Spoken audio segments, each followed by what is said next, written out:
today's episode of Mindful Moments, I wanted to share more on finding your purpose. And the reason why I wanted to talk about this is because just the other day I was just revisiting the memory of when I started to realize what I wanted to do in life and finding that purpose for myself.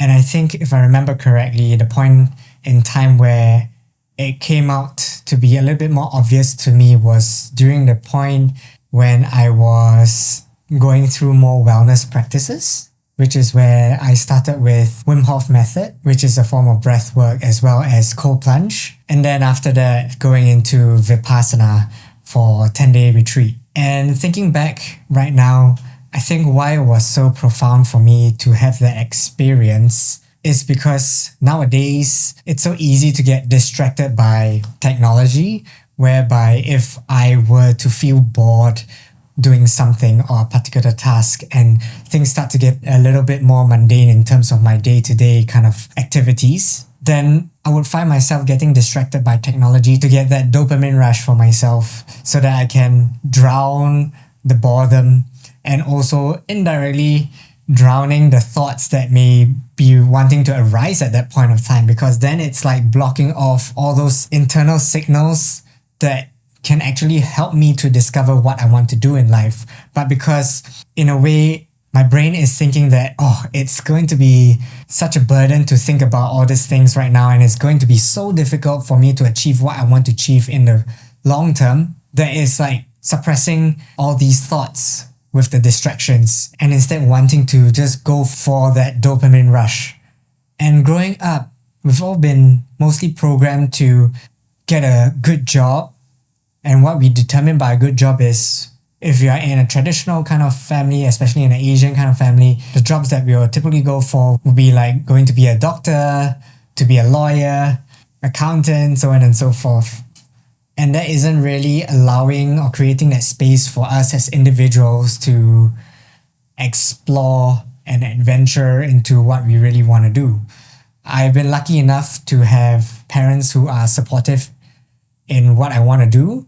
However, there are also kind of peer pressures that made me subconsciously think about how I want to excel in life and whether I should just work hard and grind it out as fast as I can so that I can retire early. But then now thinking about it, it sounds kind of silly, because if I were to retire early, what am I going to do after that?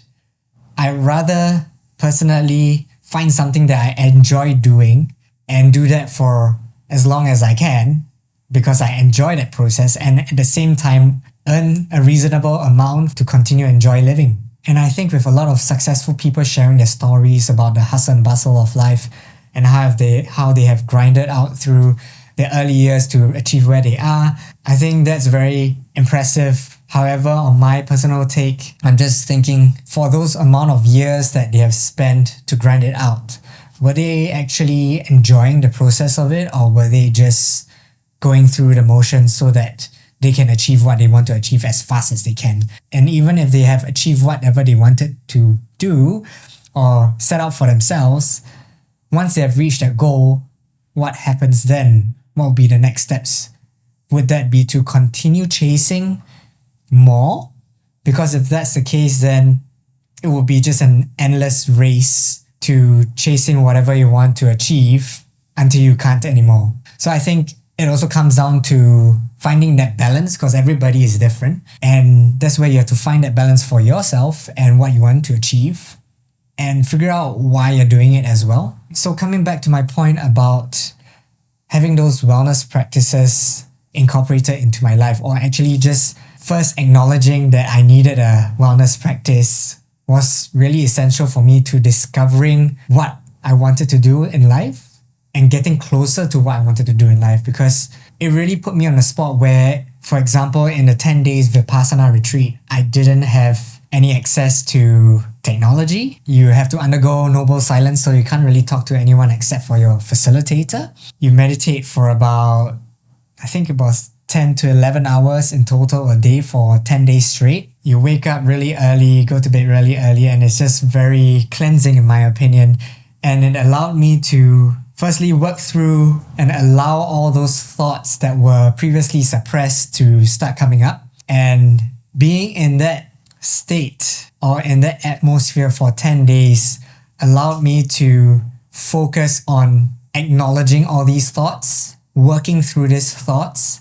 And of course, it's not going to be as easy as you would think until you're really there. But if you are able to persist through and reach a state where there is no more thoughts, that's where you can start to attune yourself more and find out what you really want to do in life. And for myself, what I discovered is before I actually started these wellness practices, I was working towards climbing up the corporate ladder in the creative industry to excel and be as good as I can and be successful.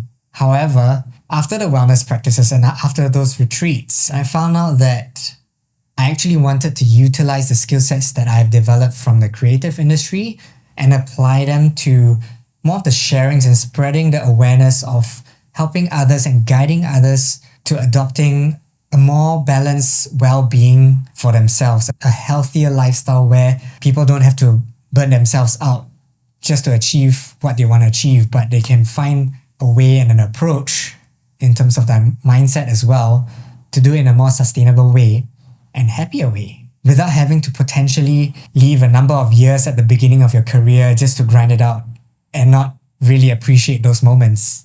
Even if you don't feel like you're ready to do like an extensive retreat, like for 10 days, you can even just spend some time to go like on hikes, go for a swim, do something like mindful that allows you to pay attention inwards and avoid the distractions and to allow those thoughts to arise so that you can start to understand yourself more. If you feel that a lot of thoughts are arising, that's totally fine, and continue to let those thoughts arise. Acknowledge them, and there would be a point in time where the thoughts would just end for a period of time. And then that's where you can achieve that state to discover yourself more. It may sound as simple as that, but of course, everybody is on a different journey, different path. So take it at your own pace. That's the most important. Start with, say, 5 minutes a day, working your way up to 10, and slowly just progressing from there.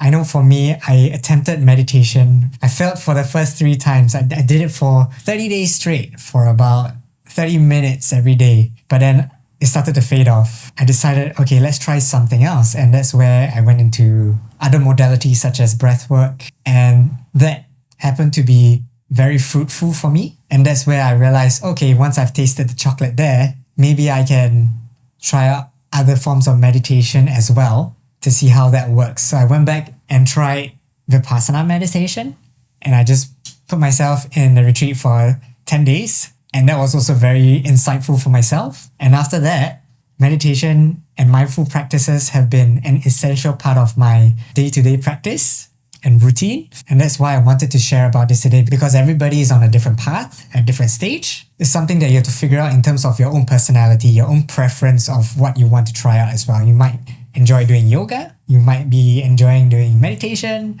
or any kind of modality that you may find online, and find a credible teacher to teach you the right way to start your approach and then work your way from there. So I hope this particular sharing has came in insightful for you. If you have any questions or just like to share anything, feel free to leave them in the comments. If not, if you enjoyed more of this content, feel free to like, share, and subscribe, and I'll see you in the next one.